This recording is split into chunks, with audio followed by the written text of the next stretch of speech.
Aujourd'hui, ce ne sont plus forcément les politiques qui changent le monde. Ce sont les entrepreneurs, que ce soit en France, que ce soit aux États-Unis, que ce soit partout dans le monde. L'innovation aujourd'hui et la capacité de création de l'avenir, elle se fait aujourd'hui dans l'entreprise. Moi, j'ai l'impression, avec une IA sur l'éducation que j'ai lancée il y a quelques semaines, d'être beaucoup plus utile à mon pays, en réalité, que les 6 ministres de l'Éducation nationale qui se sont écoulés depuis 2022. Beaucoup plus utile et beaucoup plus concret, vous voyez. Et je crois que effectivement, on est aujourd'hui dans un marasme politique, mais il y a aujourd'hui des îlots de créativité, d'innovation, que ce soit dans les villes, que ce soit dans les quartiers, où vous avez des personnes qui créent des choses et qui préparent l'avenir. Bon, bienvenue au club. Le mot de la fin, Jérôme, rapidement. Deux remarques là-dessus. Regardez ce qui s'était passé pendant le Covid.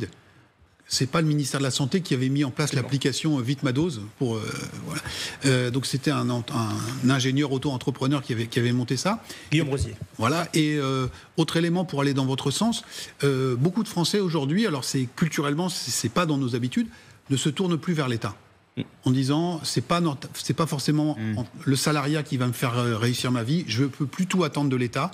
Et donc un peu à l'italienne, on va soi-même se construire son propre destin. Donc c'est l'auto-entrepreneuriat, c'est des gens qui montent leurs propres affaires, etc., etc. Des élus locaux qui disent aussi, des maires de petites communes, maintenant on fait nos projets, même si on n'est pas complètement dans des clous, parce que la machine centrale, eh bien, elle est trop lente, elle dysfonctionne, et donc on a aussi effectivement cette inventivité et ce dynamisme qui s'opère à bas bruit dans toute la société.